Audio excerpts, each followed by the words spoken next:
Bannon's thinking, go to Getter. That's right. You can follow all of your favorites: Steve Bannon, Charlie Kirk, Jack Posobiec, and so many more. And the best part? You can watch Real America's Voice right there on Getter. Live. So join the conversation. Hop on the Getter chat room. Engage with patriots who are just like you. Good morning, Getter friends. We're breaking news, we're delivering the truth, and we're doing it on Getter every single day. So don't wait. Download the Getter app now. Sign up for free and be part of the movement. It isn't just an app. It isn't just a social media platform. It's a community.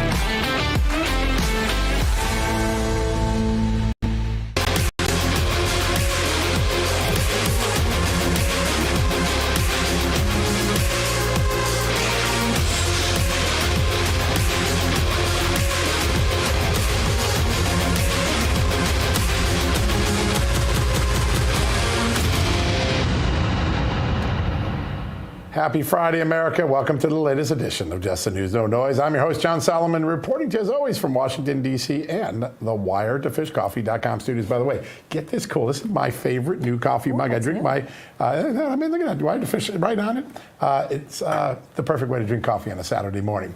All right, if you go to Wired, the number 2 FishCoffee.com, and use the promo code Just News, you get 10% off, including on that mug, on the Just the News tumbler, the John Solomon autograph book, plus coffee package. If you want to try, there's a couple of those left, only a few left, so go get those if you want one of those.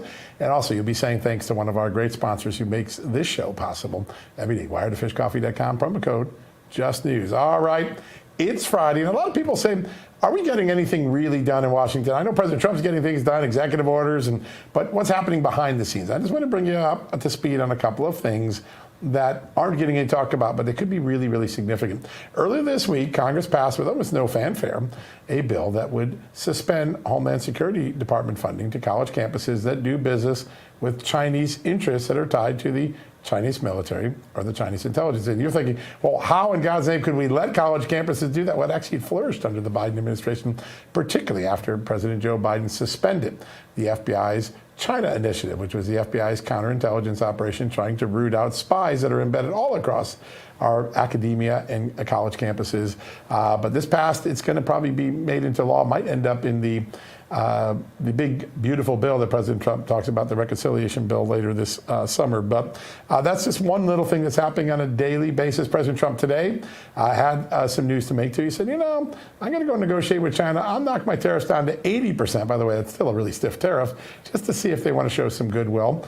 That's an important deal. President Trump also got a ceasefire with the Houthis in Yemen, only for American ships passing through and American troops. Didn't worry about the other countries. That's called America First. We're going to talk about that with our second guest, our first guest of the evening, who's joining us from the White House. But before we do that, I want to turn to my amazing co-host, Amanda Head, because Amanda, there is a lot of stuff going on. We're so mesmerized by the big headlines, the trade deal, but there's a lot of other things that are just common sense, tightening up the insanity in Washington, the marble asylum in Washington.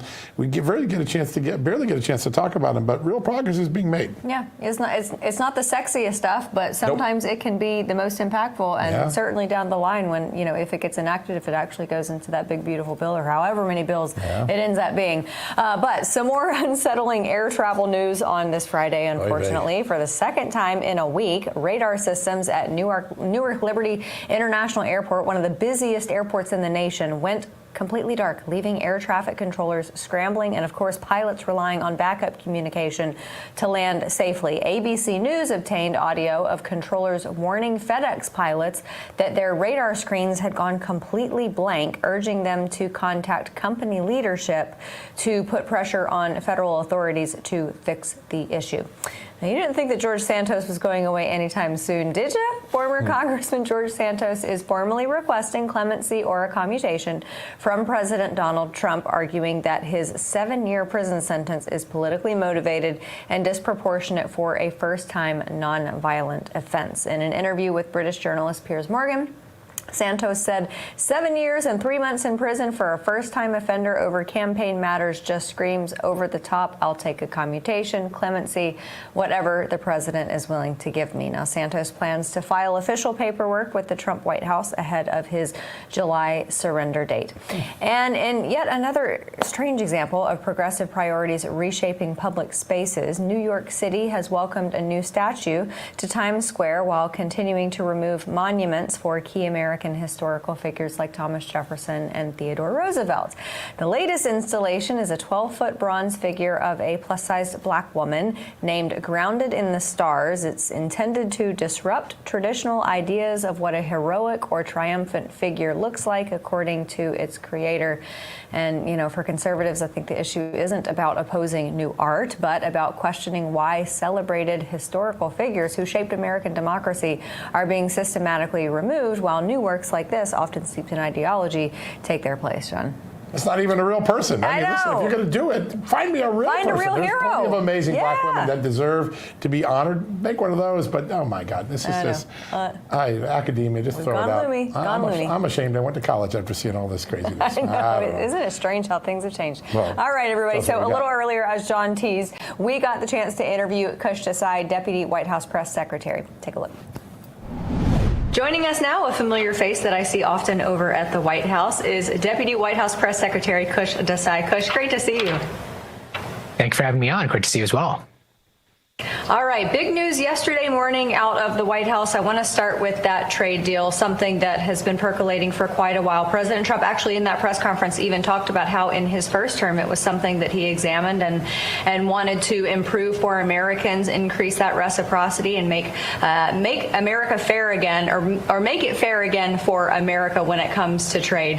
Then the Pope announcement and that kind of sucked all the air out of the media room. But this is truly important. A lot of other deals that are going to come down the pike afterwards, right? That's correct. I think yesterday we saw the first of many deals to come for the American people. President Trump, I think, once again proved the naysayers wrong. When you look at a trade deal of this magnitude, usually it takes years to craft, years of negotiation and bargaining and whatnot. And Americans are truly blessed because we have the negotiator, the deal maker in chief, President Trump, the guy who very literally wrote the art of the deal, strike a deal to expand our trade relations with the United Kingdom. And that means billions and more in market opportunities for American farmers and ranchers and other producers, and it means finally getting a semblance of reciprocal and fair trade for the American people. Yeah, and it's funny, Brexit occurred in 2016, but it took Donald Trump and his own getting involved to get a deal. Everybody thought, oh, we'll get a trade deal, no problem after Brexit, but Donald Trump actually delivers it, unlike the Biden administration, which couldn't. Where else do we think we'll see some progress in the next few weeks? Could we see trade deals when the president's on the Middle East peace trip next week, which is such a big moment? Sure. Well, I don't want to get at the president, but I think definitely the president's going over to visit our key allies in the Middle East, and expanding economic ties is definitely a very big part of that. I mean, Saudi Arabia, the UAE, these are major, Qatar, these are some of our major economic and kind of political allies in the region.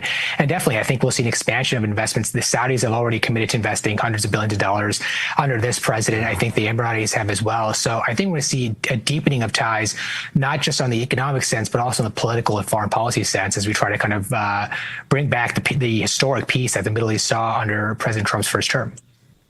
Yeah. A lot of anticipation swirling around an expansion of the Abraham Accords, and Caroline Leavitt this morning at the press conference seemed to pointedly augur something like that. President Trump did not get a ton of credit from his naysayers the first time around. If he is able to expand those Abraham Accords into 1, 2, 3 more nations, do you think that he will get credit as a peacekeeper? Well, I mean, if the mainstream media has their way and if the Democrats have their way, I mean, I guess they're one and the same, but no, you won't get discredit. But the American people, I think, will once again realize that, this is the peace president. I mean, again, in his first term, the world was at a historic, from the Middle East, across Europe and Asia, the world was at peace. And then Joe Biden came in. It took a matter of just a few months or a year before war broke out between Russia and the Ukraine, the likes of which we haven't seen, thousands of people dying on just a regular basis. two countries kind of, their economies getting hollowed out and destroyed. And then we saw, of course, after October 7th, where the Middle East once again blew up into flames. And so I think this president's committed to being, again, the peacemaker here. And I think we're seeing lots of positive results both in Ukraine and across the Middle East. And so obviously, as I said, the media won't give him credit for that. But again, I think the American people know who President Trump is, and they count on him to be the peacemaker. And I think that's exactly what he's going to do. Yeah. Earlier, just in the last few hours, the president maybe will strike a deal for the Houthis to stop bombing American ships. I think this was a really important moment because the president just took care of American ships, put America first. By the way, America was the only one willing to bomb the Houthis for a long time. Was that an intentional message to the rest of the world that sometimes if you don't want to join us in the military campaigns, if we get a peace deal, we'll just take care of it ourselves? That's exactly right. I mean, this is the president that leads by example, and he leads by force, and he knows when to use American strength and American power to secure deals for peace, and for not just for us, but for the world. And so, absolutely, I think, again, this is a stunning example of the president's leadership on the world stage, delivering for the American people. Yeah, a big deal.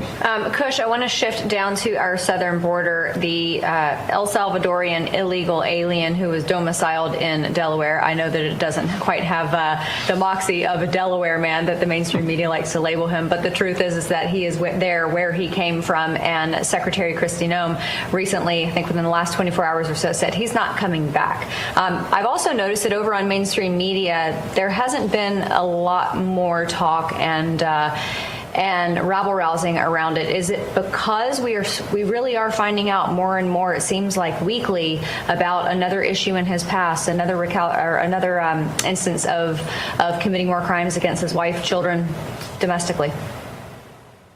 Yeah, it was the whole saga around the first Maryland man, I think, was really illustrative of how Democrats are so eager, just driven by their Trump derangement syndrome, them and the media, to just attack President Trump at every occasion that they find, without even waiting for the facts to come in. And really, I mean, remember, Chris Van Hollen flew down 2,000 miles away from the state he represents in the Senate to go have margaritas with a MS-13 terrorist who beat his wife.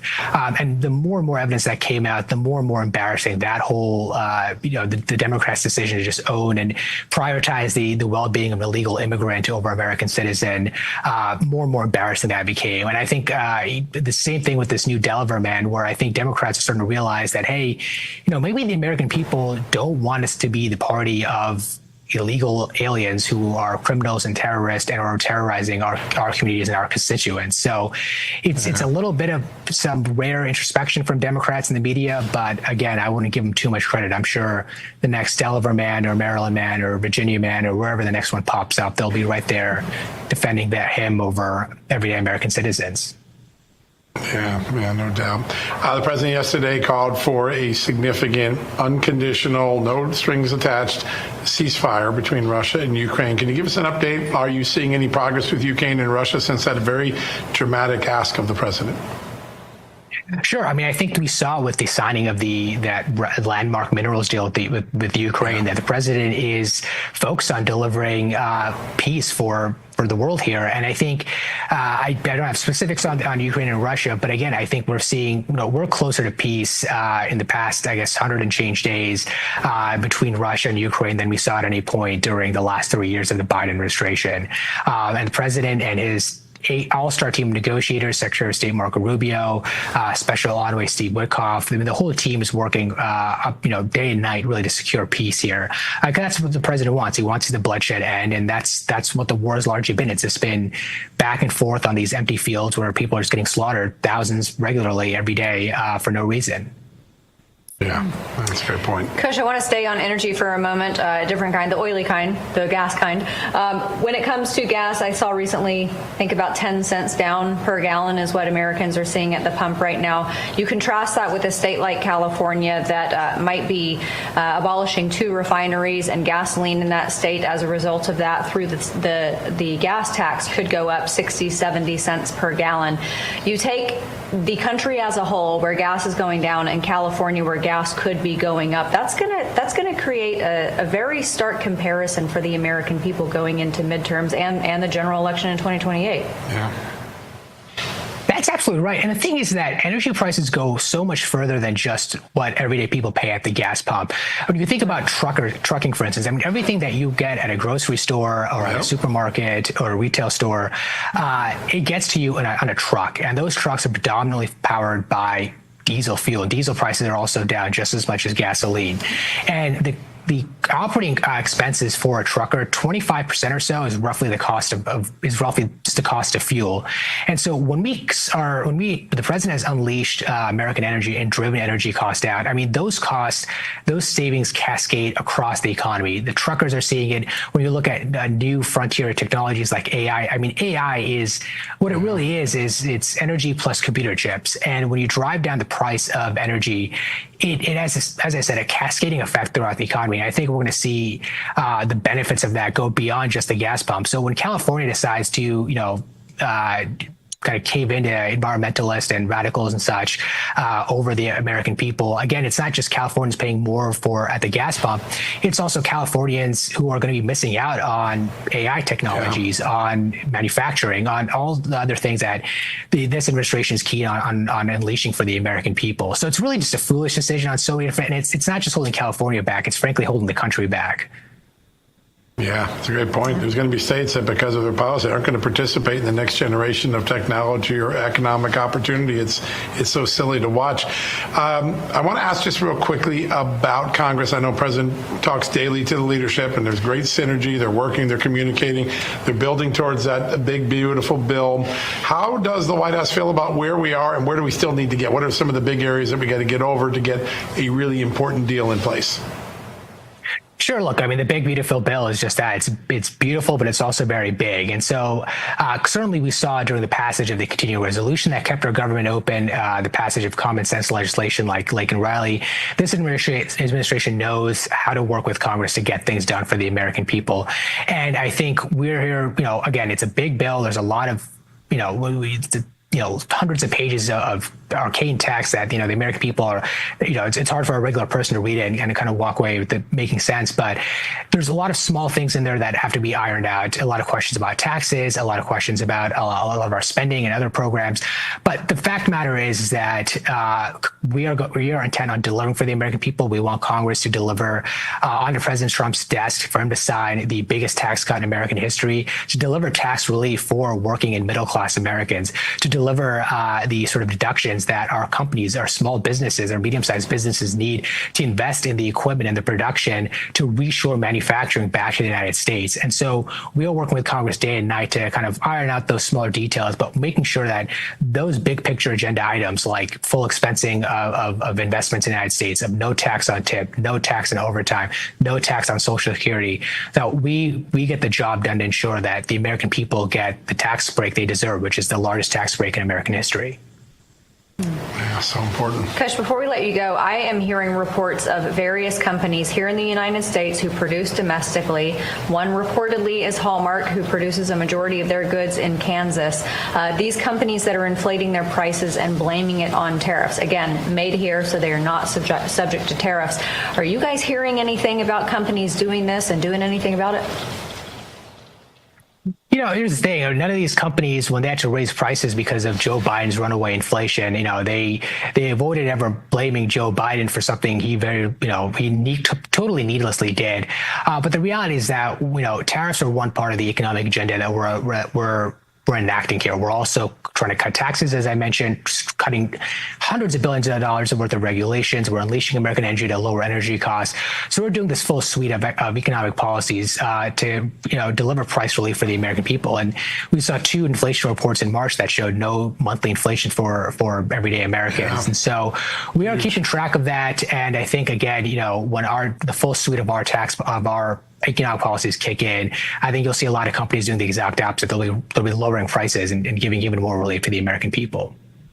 Yeah, and the American people are going to be very glad for it after the last 4 years under Bidenomics. Yeah, starting to feel it. Absolutely. Kush Desai, thank you so much for joining us. We'll catch you again soon. Thanks for having me. Looking forward to it. Absolutely. Yeah, great to have you on. That was fun. All right, everybody, we'll be right back. Hey folks, if you're a homeowner, you need to listen to this. When's the last time you checked on your home title? I know the answer. That's the legal proof, of course, that you own your house. If you're like me, the answer is never. The problem is, in today's AI and cyber world, scammers are stealing home titles and your equity is the target. Here's how it works. Criminals forge your signature on one document, use a fake notary stamp, pay a small fee with your county, and boom, your home title has been transferred out of your name. That's not a good situation. Then they take out loans using your equity or even sell your property, and you're not even going to know about it until you get a collection or foreclosure notice. That's why you need to stop what you're doing and find out today if you're already a victim. Use the promo code JTN at HometitleLock.com to make sure your title is still in your name. You also get a free title history report plus a free 14-day trial of their $1 million triple lock protection. That's 24/7 monitoring of your title, urgent alerts to any changes, and if fraud should happen, they'll spend up to $1 million to fix it. Go to HometitleLock.com right now and use the promo code JTN. That's HometitleLock.com, promo code JTN.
Welcome back, everybody, to Just the News and No Noise. California Governor Gavin Newsom rolled out a new fact-check website this week aimed at so-called right-wing misinformation, even as a majority of voters in his own state say that he is more interested in running for president than actually governing and, running the state of California. Now, the site was funded and operated by Newsom's political machine. It's billed as a rapid response tool to defend California's failing policies and attack President Donald Trump. But critics see it as transparent and a transparent attempt to boost his national profile ahead of what could likely be a 2028 presidential run. So joining us now is the host of Politics in Perspective, Tom Del Beccaro. Tom, great to see you. Great to see you both. Glad to be talking about Gavin Newsom and his plans to ruin the country. Oh, man, oh, man. I feel like if you have to have a rapid response website for your own policies, that kind of seems like a self-own. Yeah, but if the state isn't paying for this, then by definition, why is he doing this? Look, if you talk to his high school mates, they said he's always been sort of standoffish, didn't have a lot of close friends, and has always wanted to be president. And then he got involved with the Gettys. It's a good group to get involved with. They have a fair amount of money. And the Pelosi's and Browns pushed him along, and now we're to this point, but his policies are really dangerous. Yeah.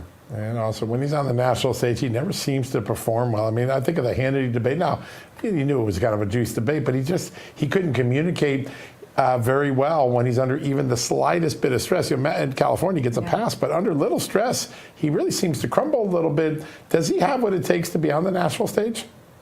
You know, John, I'm so glad you said that, because after that debate with DeSantis, there were so many people saying how glib and good he was, but he disappeared after that. Yep. And for the exact reason you said it, he was very surly. That happened to be his first extended exposure to the entire country. He was very surly. He didn't answer questions. You know, when you do a national debate, your first job is to be liked.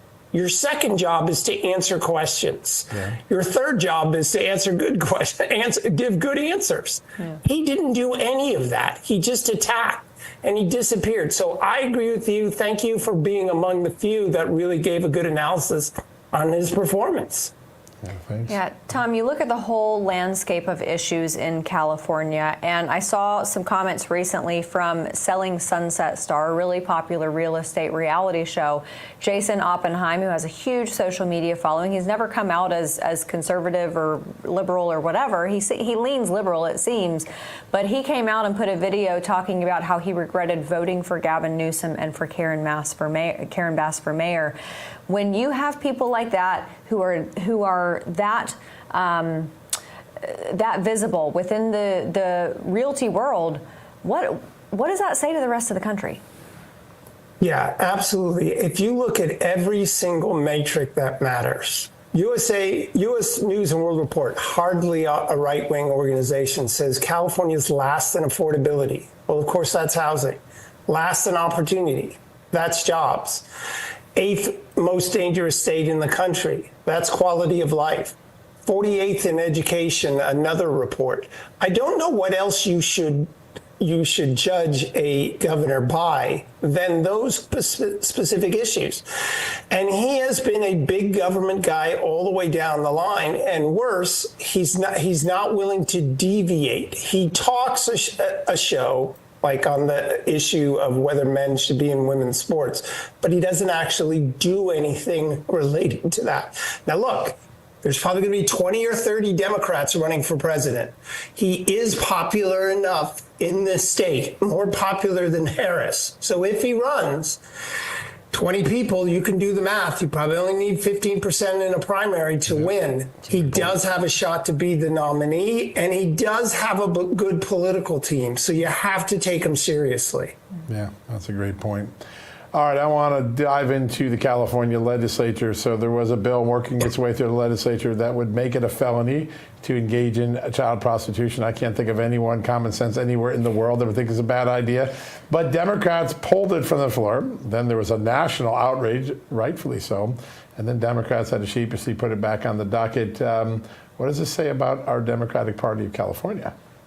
Yeah, so when I was chairman 14 years ago, they had a similar bill which judged pornography by the number of pieces you held, right? Mm-hmm. If you had more than so many, then it was a felony. Well, you know what they counted as one? Back then, a CD disc, which could have tens of thousands on it.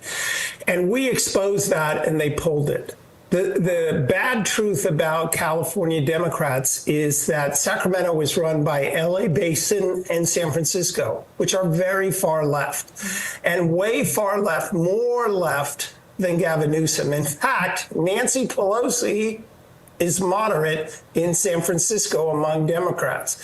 So they put these bills out thinking no one is watching, and often they aren't. But on these particular issues, a good enough crowd came to the fore and exposed it, but that tells you what the legislature's like.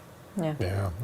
Well, and even in the gas arena, I mean, if we're talking about rankings, there are more than half of the states in this country, I believe it was 26 states, as of May 5th, had gas prices under $3. And then California, their gas average is $4.83. So if he doesn't have the goods on gas, he doesn't have the goods on real estate, he doesn't have the goods on the social policies, what is going to appeal to Democrats in states like Michigan or Pennsylvania that are very, very important to actually win the White House? Great point. You make a good point. And often in Democrat politics, it's not how you did, it's what you say. Are you fighting for the right issues? So think about Gavin Newsom. He put himself in the forefront saying, I'm fighting for particular issues, the climate, universal health care, gay rights issues. So that makes him a warrior. But he doesn't deliver on the goods. But think of where this Democrat Party is. Who among us, the three of us, had AOC as the most prominent Democrat in May of 2025? Yeah. Not only did I not guess the right pope, I didn't have AOC either. Yeah, those are two good ones. I'd give you a pass on that. Oh, yeah. Real quickly, just because I think it's a signature for Newsom. Newsom started this whole let's get rid of gas cars, and then Biden tried to extend that across the country. The House voted against it this week, but you know what the most amazing thing was? 35 Democrats joined Republicans in doing it. It's not even popular in his own party. How does he run with that sort of baggage? Yeah, you're right. He's got lots of baggage, but again, he's fighting for the right thing. Look for him to say that is a good ideal, but we need to push the date back. That's right. It's an aspiration, because that's the kind of person he is. Look, California doesn't even have the infrastructure to handle the number of cars it has now, let alone this goal that he has. Maybe he'll pick Pete Buttigieg as transportation secretary again, and they can get up to 4 electric stations around the country. But again, yeah, unbelievable. That's Politics funny. in Perspective host Tom Del Picaro. Thank you so much for being here tonight. We'll catch up with you soon. All right, take care. All right, everybody. Coming up, Waymo's robotaxis are about to double. Big changes coming to Arizona's streets. That's next.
Welcome back, America. Earlier this week, Congressman Randy Weber and I were taking a stroll down our favorite television shows of the 60s and 70s, and Amanda was like, oh, I saw those on Netflix like 30 years later, maybe. I know, I'm old.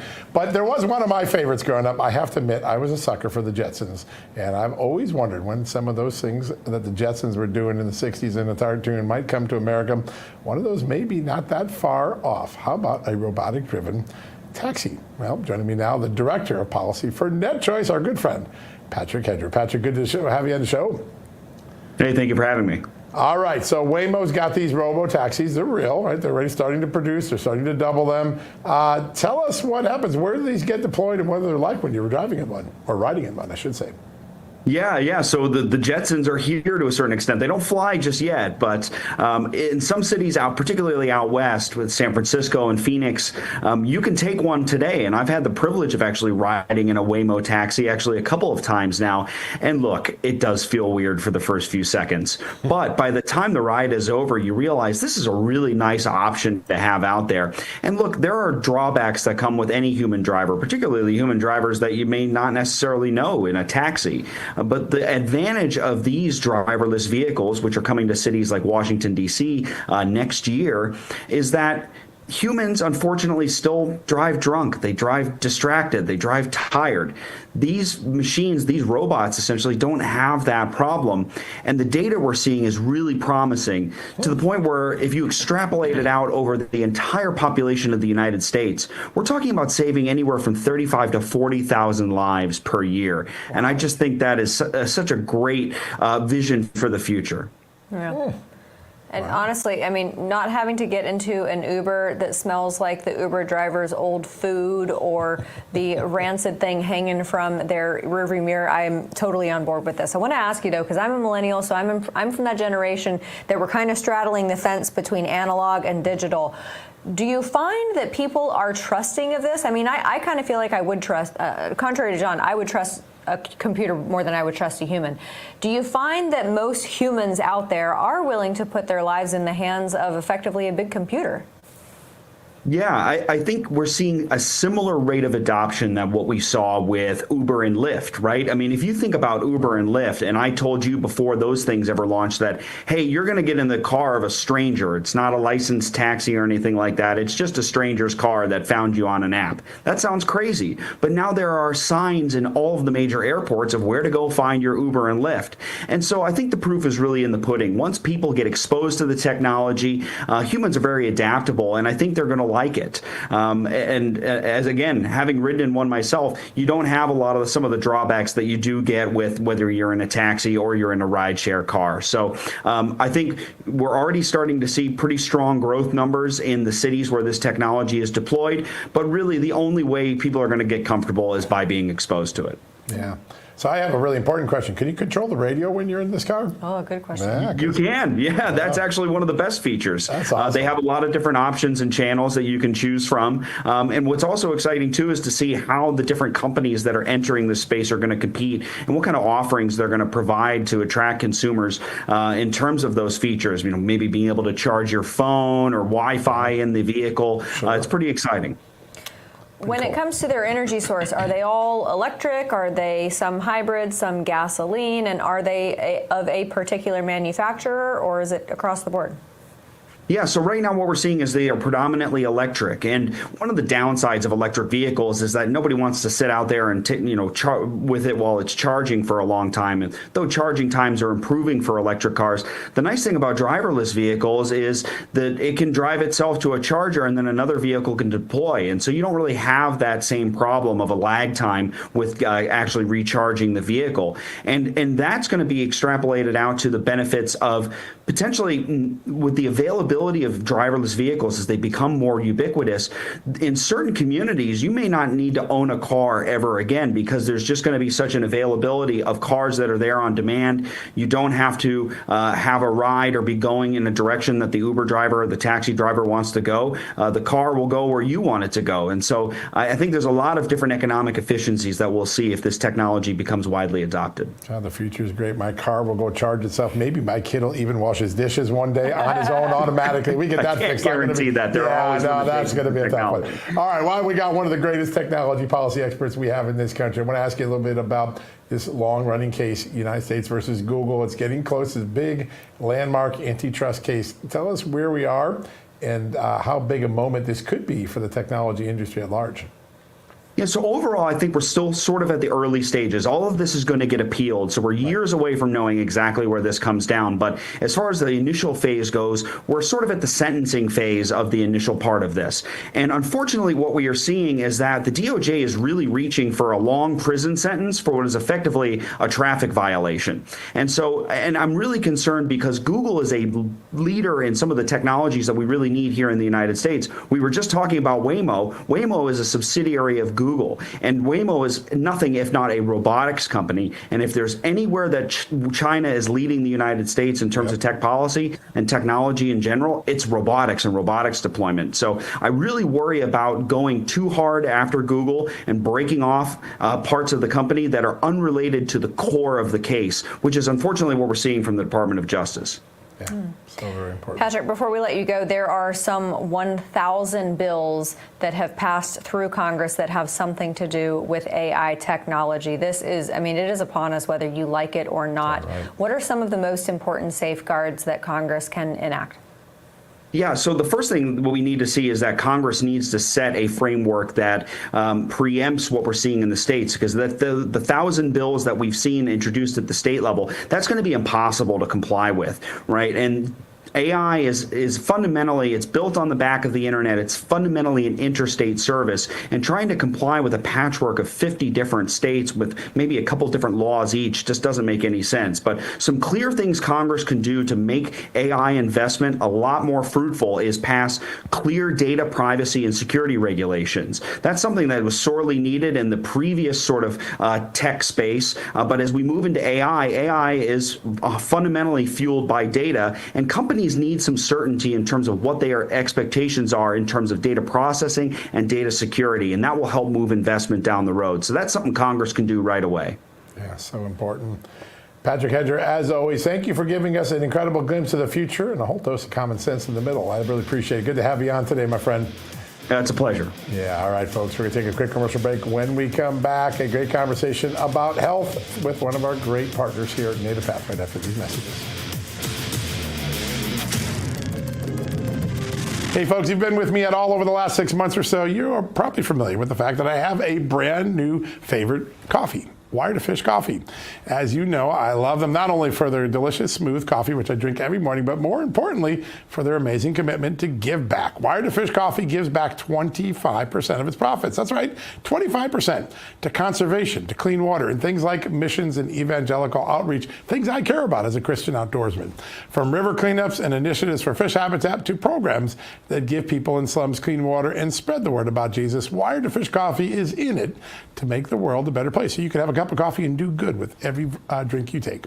And they've added to their offering. Now, Wired to Fish coffee is available in medium roast decaf, and their much loved brew is now available in 2-pound and 5-pound inflation buster bags for avid coffee lovers like me. I'm excited to tell you that Wired to Fish coffee has a special offer for the Just the News audience. For a limited time only, they're offering their best-selling medium roast in the new 2-pound bag size at a cost-crunching $21.99 a bag. And when combined with a discount code Just News, which gets you another 10% off, you get down below $20. That is a great bargain. Head over to wiredtofishcoffee.com. That's wired, the number 2, fishcoffee.com today, and take advantage of this exclusive offer. Order today and make this year one where you align your coffee with your values.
Welcome back, folks. It's time for our weekly Just the News Health Update, brought to you by our friends at NativePath. Joining us now, the co-founder and chief culture officer at NativePath, our good friend, Dr. Chad Walding. Dr. Chad, good to have you back on. Hey, John, good to be here. Thank you for having me. We love these conversations. I think the more we talk about it, the more we inspire ourselves to get healthy. I think that's what's so fun about it. All right, I've been fascinated because now when I look at anything, I want to know, are any of those food dyes in it? I'm looking at my cereals lately, looking at everything. Food dyes are almost everywhere, and they seem to be introduced really early to children in things like Fruit Loops and Lucky Charms. Tell us a little bit about the food dye industry, what we've learned, and why we still left them in our food all this time. Well, this is another area where a lot of people are having conversations about this, right? These dyes in our food, and we're hearing how, RFK is getting red dye number 3 banned. That to me is an issue, right? These dyes, these chemicals, they're fairly new. They're extremely new, actually, to the human food supply. And we're going to find them in things like candy corn and baked goods and cakes and cupcakes, the beverages, the strawberry flavored milks and things like that, the icings, when kids have birthdays and things like that. It gets me very concerned, right? In these chemicals are things that can cause us to get sick, right? This red dye number 3 in particular, they've done studies on mice. It's been shown to increase the rates of cancer. It's been shown to increase the rates of all kinds of behavioral issues. We're really concerned, I believe, that this is causing an increase in cancer in our children. We have to really look at what's going on. The incidence of early onset cancers have increased by 79% in recent years. That's from 1990 to 2019. Why is that? That's huge. We can't ignore that something's going on in our environment, particularly our food environment, that is causing this. And nearly 1 in 2 Americans are predicted to get cancers in their lifetime. People have a 41.6% chance. Everyone listening here probably knows someone or has someone in their family that is impacted by cancer. Right. And why does this happen? What is going on? What's causing this? I suspect that the red dye number 3, the chemicals in our food, is one of many things that is causing, not only our cancers, but our heart disease, our diabetes. We've talked about autism before. Why is all this happening? Right. To me, we're moving further and further and further away from the way that we're designed to eat, from the way that our great-great-great-grandparents eat. These metabolic issues are extremely new to the human species. They're not things our great-great-grandparents were dealing with. They were dealing with infectious diseases, right? And we learned that what causes a lot of that is, we can fix a lot of that with hand washing and good whole food nutrition.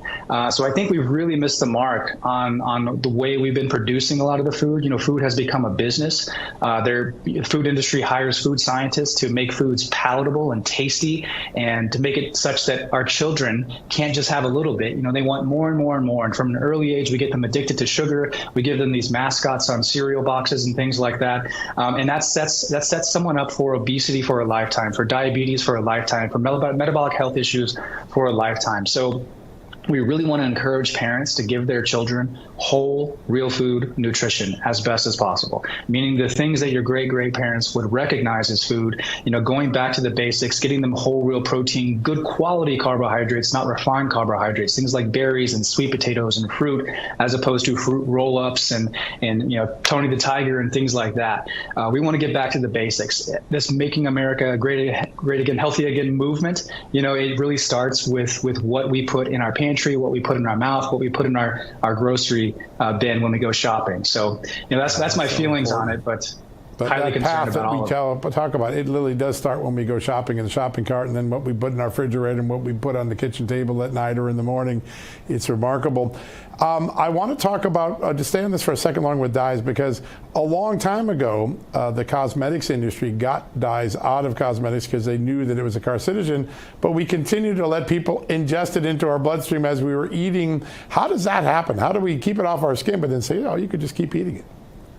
It's a really good question. I think it happens because we've allowed it to happen. The food industry has allowed it to happen. The FDA has allowed it to happen. My sense and observation of a lot of this is when it comes to health and food, we're an unconscious species. We haven't quite made that connection. And I think it's because these two big industries have been feeding this marketing material that is getting us in trouble. From my perspective, we have a food industry that knows nothing about health and a health industry that knows nothing about food. And in the middle are consumers. We sit there, we watch commercials, we listen to them. It's telling us to eat these refined foods, and we're going to get sick. And when we get sick, we're going to hear another message, another commercial telling us to take a pill for the symptom that we're experiencing because of the food that we've been eating, right? So I think that unconsciousness is really the center of it, which is why bringing awareness and helping people, become more educated in this stuff and really empowering and inspiring people to get on the path is really the solution to what we're going through right now.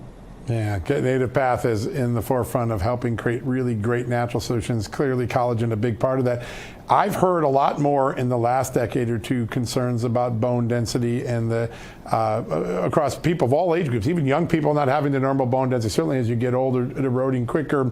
Tell us a little bit about how Native Path has some solutions to get that bone density back to a healthier spot. And we really appreciate bone density and bone health in general.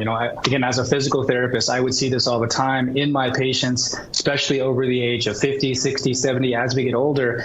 Bone health becomes directly in line with our lifespan, how long we live, right? And I would see it all the time. Someone would lose function, they would have a fall, they would have a fracture, and not long after that, they would pass away. This happened consistently. Like our health goes downhill once we can stop moving. And when it comes to bone health, like what to do about it, we're told, get your DEXA scan, that's all good and fun, but we're told, hey, take some medication to improve your bone strength, take some calcium, and really that's it. And that to me isn't the big picture, right? The big picture is let's look at what bones are actually made of, right? Bones are made of things like collagen. It's important to have magnesium for bone strength, vitamin D for bone strength.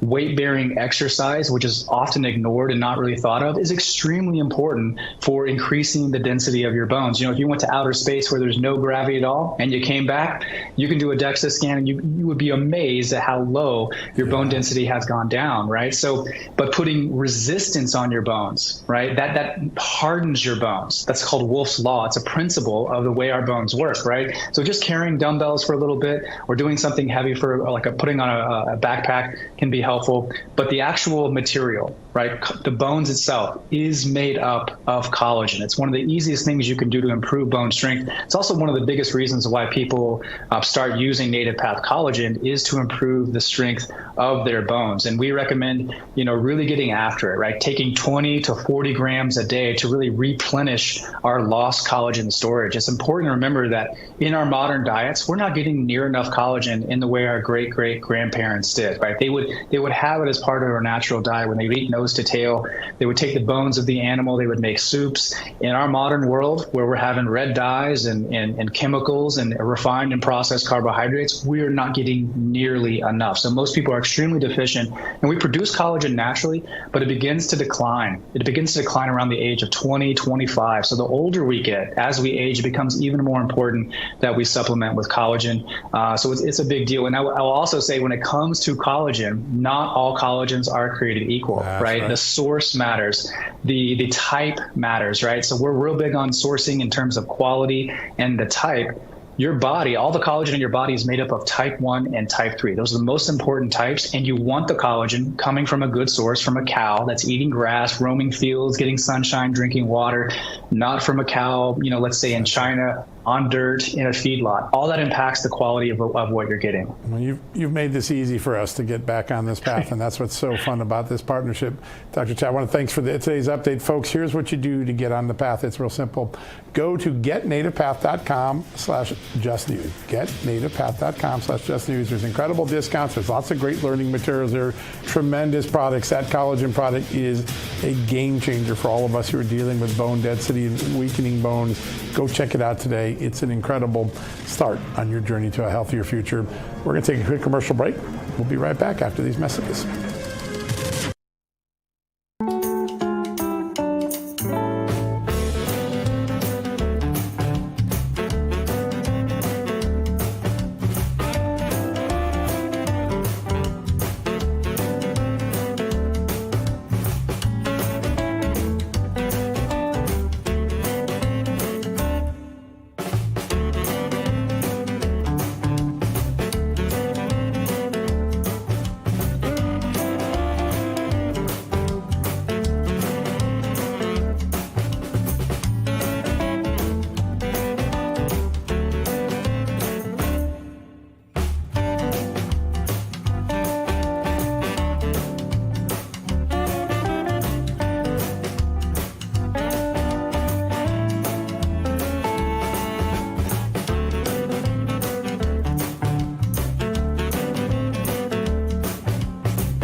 Welcome back, everybody, and a very happy early Mother's Day to all of the mothers out there, most importantly mine and my mother-in-law, but there are a lot of important mothers out there. Too. Marsha, she's watching, I'm sure. Absolutely.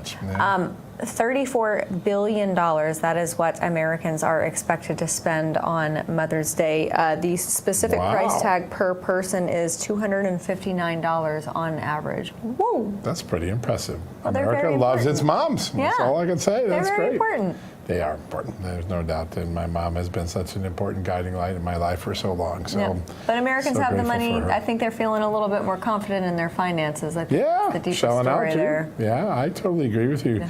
I'll tell you something I'm not feeling that confident about, and that is whether Congress will deliver on what it promised the American people. I think we could end up in July looking at a new name for Congress called Coward Grist. I am really afraid that they're not going to make the cut that America needs. I'm hearing so much excuse making from lawmakers that used to talk tough, but now trying to tell me they can't get this or that. I was talking to someone today, like, I don't think we're going to get the Department of Education cut out of the budget.